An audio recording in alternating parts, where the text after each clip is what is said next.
Welcome to the Locum Strategist Podcast. I am your host, Simon Parsons, and this is the show where I help healthcare providers take control of your skill set and create a career that is on your own terms by using locum tenens as a way to make that happen.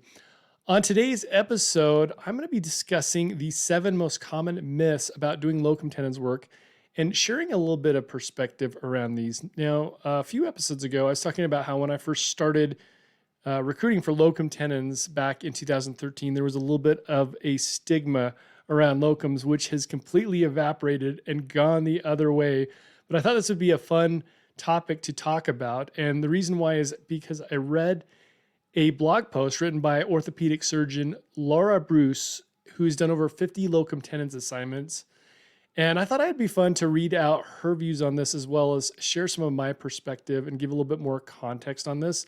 Now, again, this is not to convince anybody to do locums, but merely provide perspective and give you some ideas and some options so that you can make a decision that is right for you. All right, let's dive into these. Number one, oh, by the way, I'm going to post a link to this blog article so that you can read it. I'm going to put it in the show notes, but I'm going to dive into these and read what she said. The first myth about locum tenens is that it can't be a real job. Dr. Laura writes, believe it or not, the locum tenens position frequently becomes the most important focus in a community setting. The locum tenens provider is looked upon as a leader and relied upon to provide new services or maintain a specific medical or surgical service or specialty which the healthcare delivery system depends on. Circumstances do arise in which a present or former provider may no longer be available due to illness, a family move, a change in practice circumstance, and the locum provider comes in for a specific purpose.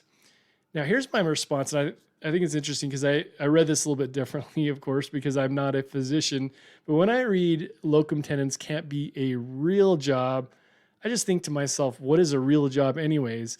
And it reminds me of all the priming and conditioning from when I was a kid of, people, society, my parents, peers telling us what we should be doing.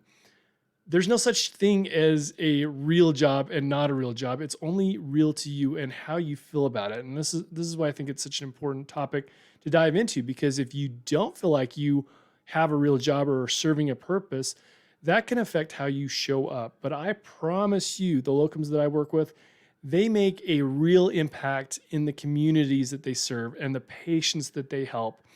One of the very first trauma surgeons that I ever worked with back in 2013, I remember I got him, his name is Alid, and I was about to leave that night. I was making some phone calls. It was very early on, like my first month or two doing locums, and somebody gave me a lead of this trauma surgeon.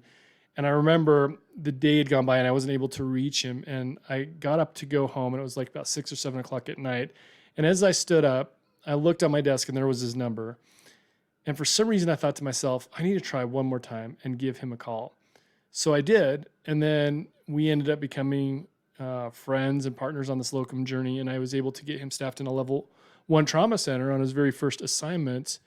He saved a kid's life who had been shot with a shotgun right in his chest. And I often think about how that chain of events unfolded and how lucky I was to be a part of that and to be able to find him and become friends with him and get him staffed in this locums assignment and save that kid's life. He was the one who did it. I didn't have anything to do with it, but he's making an impact. And I often think about, that kid, he was, I think the situation was he was in a gang shootout, and this physician came and saved his life, this locums physician. And I like to think in my head that that was the opportunity that changed this kid's life and maybe set him up for success. Maybe he decided to go on to a career in medicine. But I can assure you that locum tenens is a real job. The other thing that I think about is, well, it's more of a business than anything, right? So when you have a business, you have more control over when you work, where you work, and how much you work. You have so much more control as a business owner of your locum tenens business. All right, let's move on to number 2. Locum tenens is only for older doctors. And Dr. Laura says, the truth is that locum providers may be fresh out of residency or fellowship training. A recent graduate is somebody who actively has provided many patient care episodes and is the most up to date with present focused medical training. A community hospital setting, therefore, has an opportunity to have healthcare delivered by a physician who is recently experienced in any new medical treatment protocols and may have just learned the most pertinent medical information taught in current medical education. Medical information taught in current medical education. I'm not a physician, but I hear a lot about this, and I do work with a lot of younger physicians. And I think there's been a big change as far as values and what is important to younger surgeons. And many of them are choosing to do locums before they settle down, before they find a full time position and set up shop in a specific town for a long amount of time. I've also heard of a lot of physicians who have been burnt by joining a practice or signing on to a 3-year contract without being able to test it out first. And I think locums can be a great opportunity for you to go in and work in a facility on a trial basis to see how that facility works out before you decide on a longer term commitment.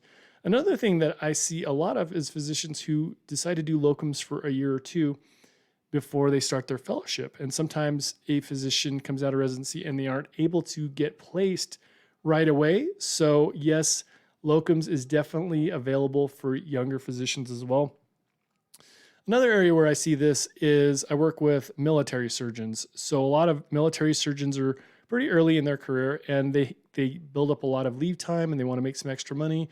And so they opt into doing locums. And one other scenario that I've seen more and more recently is family time. And I can connect and relate to this because I have 3 very young children and I don't want to miss them growing up. And I've seen more and more physicians take a step back when it comes to their full-time work, not working 60, 70, 80 hours per week, and deciding to do some locums for a while so they can be there for their kids at that beautiful time when they're like 1-year-old till 6. Oh, they're so cute. So it's a great time and I would not want to miss out on that. So I love helping physicians that want to spend more time with their family in those young years. Number 3, locums providers tend to be inexperienced. Providers in semi-retirement or transitioning into retirement through locums tend to be highly experienced. Communities and hospitals seek providers like these in many specialties to supplement their established staff. Physicians can often be paired based on similar educational or clinical backgrounds to provide a greater continuity of service to patients. So my initial thoughts on this is locums gives people more experience, and the people who are willing to do locums tend to be very flexible. I've seen people in their older years that probably were a little bit behind. I mean, this is kind of the reflection of the other statement about that locums providers need to be older. I do believe that experience comes with age to an extent, but I see more and more examples of younger people in general doing pretty incredible things. I'm actually a Gen Xer, but I love looking up to millennials and Gen Zs. I learned so much from the younger generation. So I don't necessarily believe that the most experienced people are older and the least experienced people are younger. Like the other comment from Dr. Laura, younger physicians tend to be more up to date on the most current information. All right, number 4 is locums providers don't connect with patients. Dr. Laura says, just because locums assignments are temporary, that doesn't mean that these providers don't connect with their patients. Time spent on a given patient episode is often made at the discretion of the locum tenens provider. Clinics generally calibrate time allowances per patient episode based on the number of patient care visits anticipated each day. In addition, because locums providers often have fewer meetings and administrative duties than permanent staff, they have more freedom to focus on patient care without extending their workdays. So, from my perspective, what I do get a lot of is I will hear from the hospitals and like our contacts, like the people who do the bookings for locums, and we get a lot of really good feedback about patient care. I also have locums providers sending me in letters from patients that they've helped. And oftentimes they talk about checking in with them even after the locums assignment is over with. So I believe that's more up to the doctor. They can be as involved as they want to. I'm sure there's certain things that influence that either way, but I do believe that you do have the autonomy to connect with your patients. In fact, one of my doctors, he's a trauma surgeon up in Wisconsin, he actually treated one of the people that works here with me inside of this agency. She was on vacation and she got into an accident and she broke both of her wrists.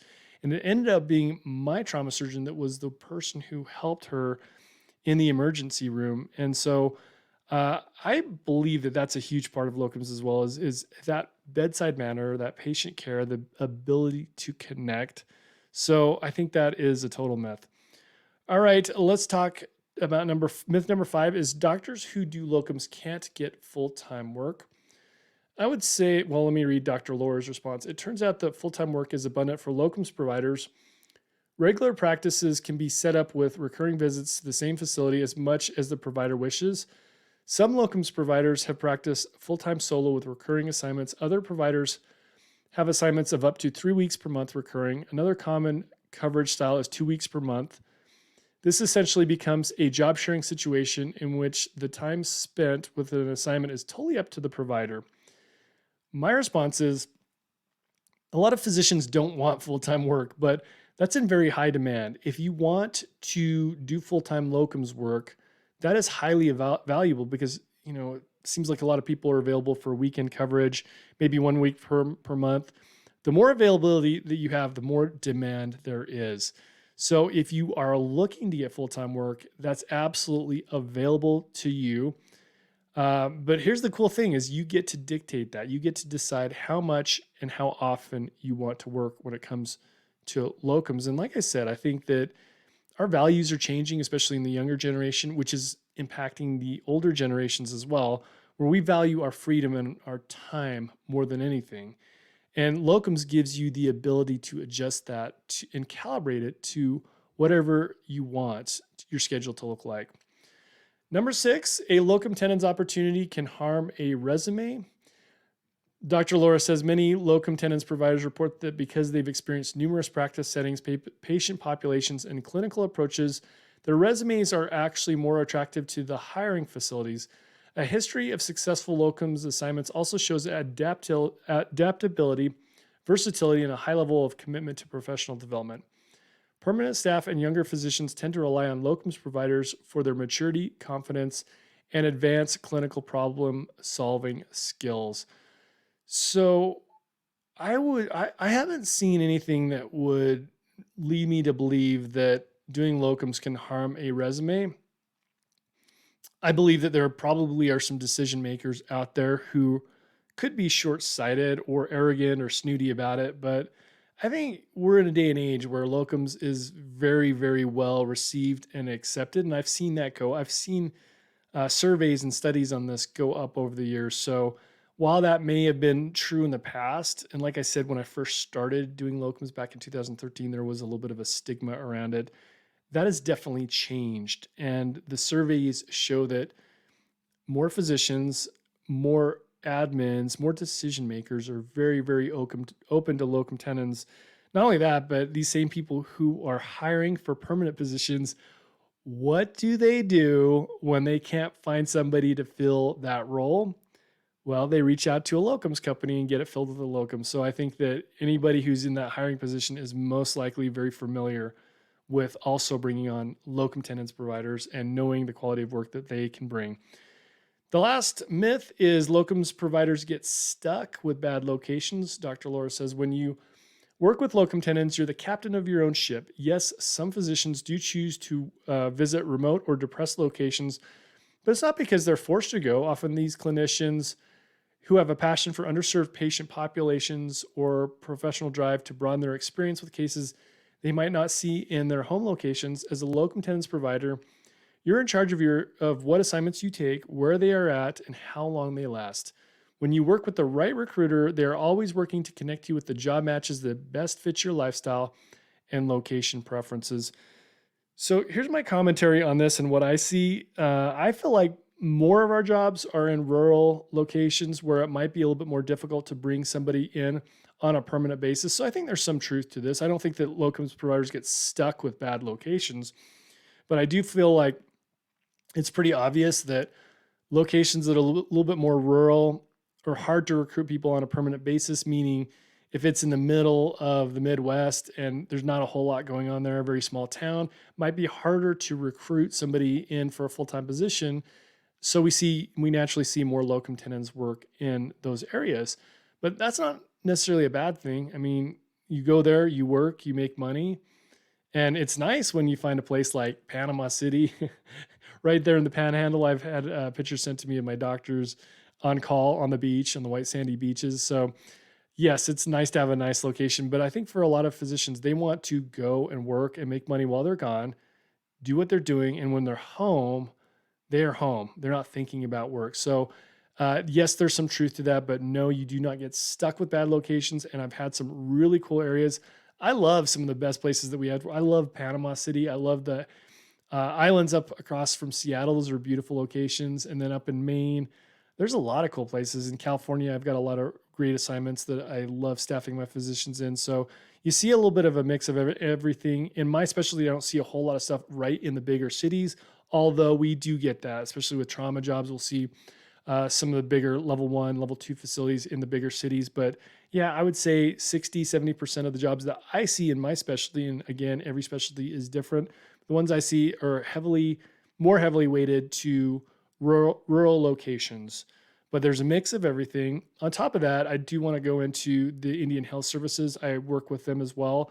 And the way I like to look at that, there's a lot of physicians that are attracted to helping underserved or depressed locations. And what's kind of cool is a lot of people are very interested in doing medical missions abroad, but you can actually work in places like the Southwest at the Indian Health Services on those reservations and make more money than you could on a standard locums assignment because they're in very high demand. And it takes a certain type of a personality. They are a little bit more rugged of an assignment, maybe kind of a hybrid between, being in a third world country. I think sometimes these assignments, the equipment or the hospital might not be as up to date. It might be a little bit more remote. So I think that's a lens that you could look at it as a paid medical mission here in the US. But again, we see a variation of everything, very rural to stuff right in the city. But you get to be in control of that. You get to call the shots. This is your locum tenens business. And if you work with a good recruiter, just like Dr. Laura says, that is in tune to what you want, they will help you find that. All right, my friends, I am going to wrap up this fun episode. It was fun diving into this and giving a little bit more context to this blog article. I'm going to drop the link to it in the show notes. And then I would love to hear what you would like me to talk about on this podcast. So make sure you leave me a comment and let me know if there's any topics that you want me to cover.